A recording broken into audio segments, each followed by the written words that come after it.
Finally, Tonali in the Big Mac, drinking a brown ale, eating a pepperoni pizza. Yes, that's right, Newcastle fans. Tonali has finally signed on the dotted line. It's done, it's dusted, we all knew it was going to be, and the Italian stallion has touched down on Tyneside, and he's probably sampling the local cuisine right now. I think Greggs need to get a little bit more than those pizza slices on the menu. Maybe a carbonara pasty, maybe a carbonara bake, something along those lines. But he's in. We've already talked about him on a video when it looked like we were going to be getting him about what attributes he's going to bring, but we're going to touch down on the fact that he's officially signed. So do us a favour, Newcastle fans, make sure you stick around. Needs work. Do it though.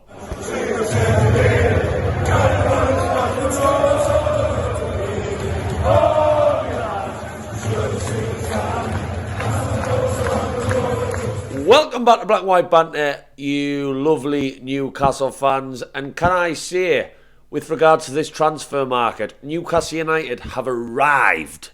We have pulled up in the limousine, we have climbed out, and we have jumped on top of the table where the meeting was already going on between the top 6, the top 8, whatever you want to call it. And we've pulled our pants down and taken a big shite in the middle of that table. £55 million, roughly around 70 million euros, is the price being talked about for Sandro Tonali from AC Milan. He becomes the second most expensive Italian in history, the first being a round of Peroni pints on Grey Street in Newcastle. And it's a big statement. It is a very, very big statement. And I touched, again, I'm not going to use this video to talk about what sort of player he is. I'm going to touch on a couple of things to put a couple of things to bed that Newcastle fans might have maybe false perceptions on this player. But this is a big statement. He's initially on a contract to 2028, initially because there obviously is going to be room, I believe, to extend that. There's a sell-on clause for AC Milan if he goes elsewhere, so they weren't too daft in that. I don't know whether Brescia, his original club before Milan, gets a little slice of that pie. But it's safe to say that AC Milan, the Champions League semi-finalists, one of the giants in Europe, are pretty sad to see this man go.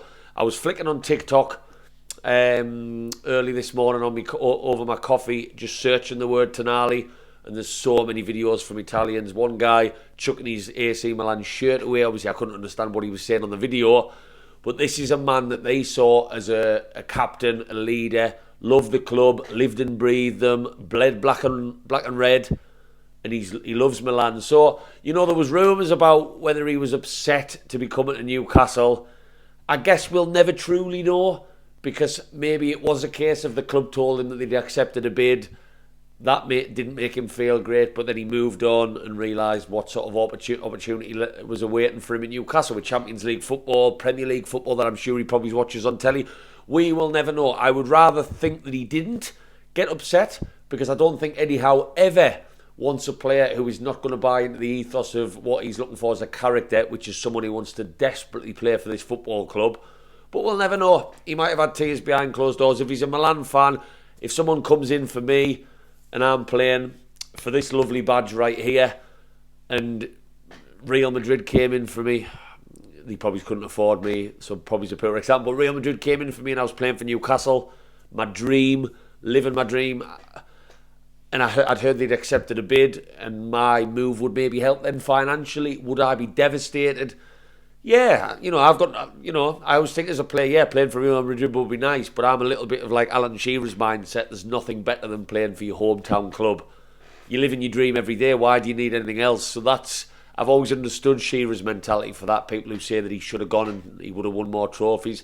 Shearer's done exactly what he dreamed about when he went to school every day and kicked the ball off a wall. And in Tonali's case, I'm sure he'll play for AC Milan again, but we'll never truly know whether any of those stories were true. I would prefer to believe not. So, as I said, this is a huge, huge statement from Newcastle. The money is mental. I have to pinch myself that we are plucking players from some of the top leagues, top teams, and just making statements left, right and centre. And the transfer window hasn't even properly got started yet. I do think there's going to be more business done, of course there is, with left backs, with maybe wingers, with centre attacking midfielders, maybe another striker. Are they looking at a centre back to join Botman and Share? It's only the beginning. But what I like about Tonali is what he offers us. And again, I will just briefly touch on some of the factors that I talked about in a previous video if you want to flick down and watch that in a little bit more detail. Tonali is not the defensive midfielder that some of you might be watching this video or watching any Newcastle videos about this player that you might think he is. He's not going to sit in. He is, unless Eddie Howe moulds him that way, he's not going to sit in a hold and roll. Now, I'm very lucky. In my new job, I now have access to football data insights on a website. Very, very close data from all leagues around the world. So I'm allowed to take a quick look, a quick scan and learn a little bit more statistically about players. Now, Tonali, for AC Milan last year, would you believe me if I said chances created, he was one of the highest in the league, in his team. In an AC Milan team that aren't too shabby in Serie A, and obviously reached the Champions League, but these stats aren't Champions League. That is out of all centre-backs, wingers, midfielders and forwards, I put that down. So he's a chance creator. His stats also back up on ball carries. Obviously, if he's a sitting midfielder who's just going to release the ball and put his foot in, you do not have high stats in a team of the quality of AC Milan unless you have more to your game. Interestingly, on tackles in the AC Milan team, Tonali sits at 4th across the season, and 2 of those ahead of him are midfielders for AC Milan, with the other one being a centre-back. So, yes, he likes to get a foot in, because 4th is still not a bad stat across a whole team of centre-backs, midfielders, wingers, etc., etc., but he's not their aggressive linchpin, sitting in, mopping up, doing all of that dirty work that maybe some Newcastle fans think he's coming in as. This is a player who I was lucky enough to watch at Euro 2023 for the under-21s. Only a week ago, he played against Switzerland, and he looked brilliant. But what I noticed was he was everywhere. AC Milan like to play a high press, and as the captain of this under-21 Italian team, he was always up the pitch. He was on the right-hand side, he was on the left. He got an assist in the game I watched. He got the pass before the pass for their second goal. He was so intricate in his skill and his deft little touches in tight spaces around players. He likes to take a man on. Honestly, we are not just getting a defensive midfielder, and I wouldn't even be surprised, I'm going to go as far as say, if Eddie Howe wasn't still looking for a defensive midfielder. This guy has a hell of a lot of attributes, and I personally think that's why Eddie Howe said, if what we led to believe is true from the press, he's my man. Pay whatever the money is that you want him for, because I think he plays a pressing style at AC Milan, so he's got the engine for that. He can get forward, he can take a set piece, he's not scared to have a shot, he can play defensively, he can switch with players, which he's done quite a lot for AC Milan. Again, I'm getting on to stuff I talked about on my other video.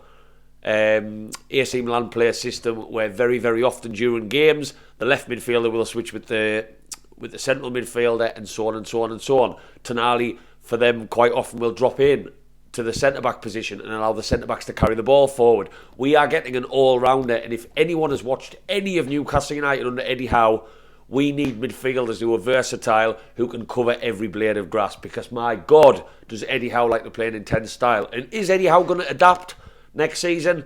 He's going to have to, playing style-wise. And True Faith, which is definitely one of my more respected YouTube channels, have just dropped a video with Charlotte and all the crew talking about Eddie Howe maybe having to change things up and maybe adapt his playing style to suit all the different competitions we're going to be in, and maybe getting found out like we did sometimes last season when people put 2 banks of 5 in front of us and we couldn't break them down.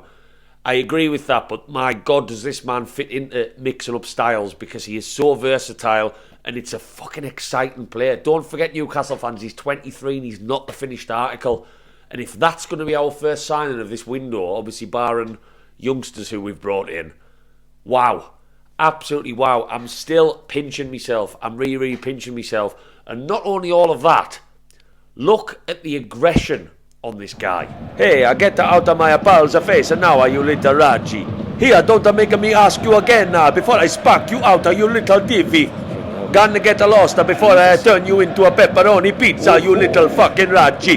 Gonna get your pals. Me and my friends will be waiting. Don't you worry about that. Wow. Piss off, you soft shite. When I play for Newcastle next season, I come with Joe Linton to find you. Exactly what is being brought to the table from this player. He can play defensive, he can play further up the field, he's got set pieces in his locker, he's a leader, he's got Champions League experience, he's got experience in one of the top leagues in Europe.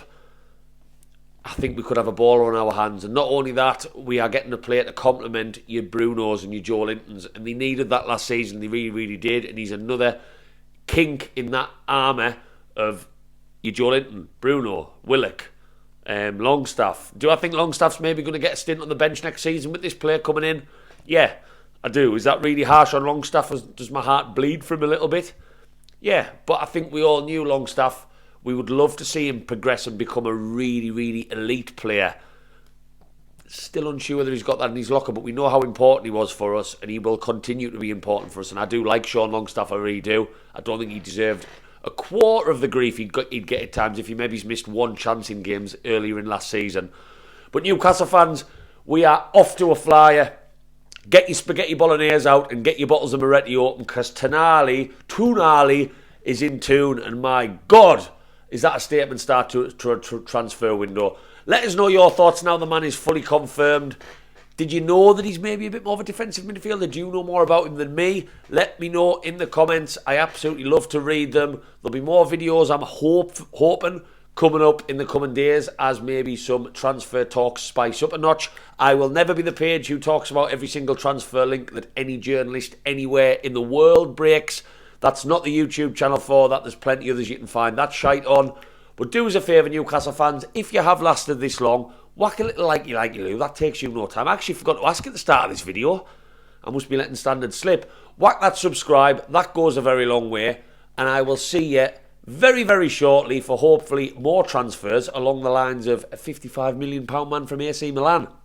One can hope. Tonali! See you on the next one. How are you, lads?